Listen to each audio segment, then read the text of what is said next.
I used to live in Hollywood, and since West Hollywood is like one of the gay meccas of the world, yes, there's a lot of gay folks who go there, LGBT folks who go there, but there was also a lot of harassment. We were physically threatened or verbally abused, and that doesn't happen here. You just don't do that to your neighbor here. It's been a really good experience being here. Overall, there's more triumphs that you can list for the Las Cruces community than challenges.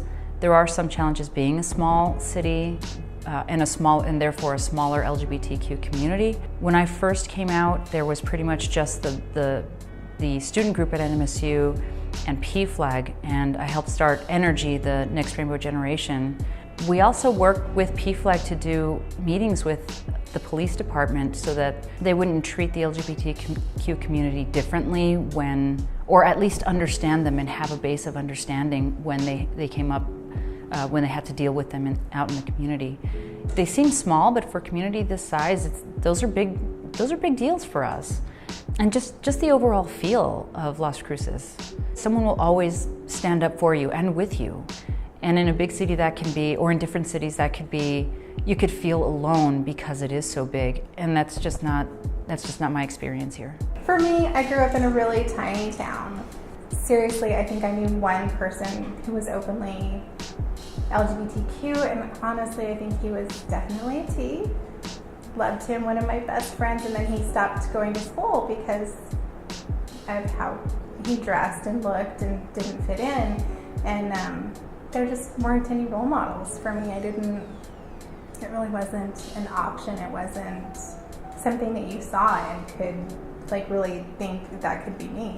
So there's the obvious, who you're related to, and you're related regardless, love them or hate them, you know, agree with you or not. That's your family biologically. And then there's the friends that are the family that you meet along the way that are like your sisters and your brothers. There's something so very special about that family that I don't see you every day.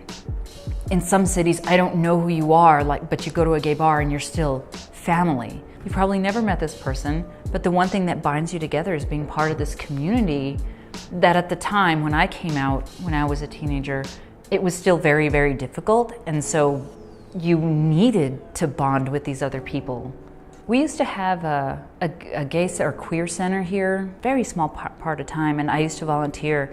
My hope is that we actually have something like that again. The different people who walked in just for information, just for a safe place to go, just for that family that wasn't family, but you knew it was a safe place. I think that should be a goal for all of Las Cruces. I've learned a ton about myself, about being a parent. We took this parenting class, and it was the best thing that I could have ever done, and I think it's helped me tremendously be a better parent, be a better step-parent. When I lived in LA and we would do LA Prides, there would always be this contingent. There was always someone there who was, had the God hates fag signs and stuff like that. There was always someone there, right?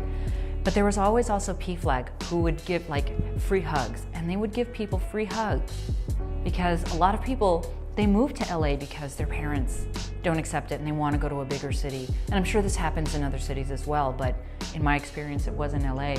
And that was the most beautiful thing to see PFLAG out there being like, we'll be your parents, we'll be your family.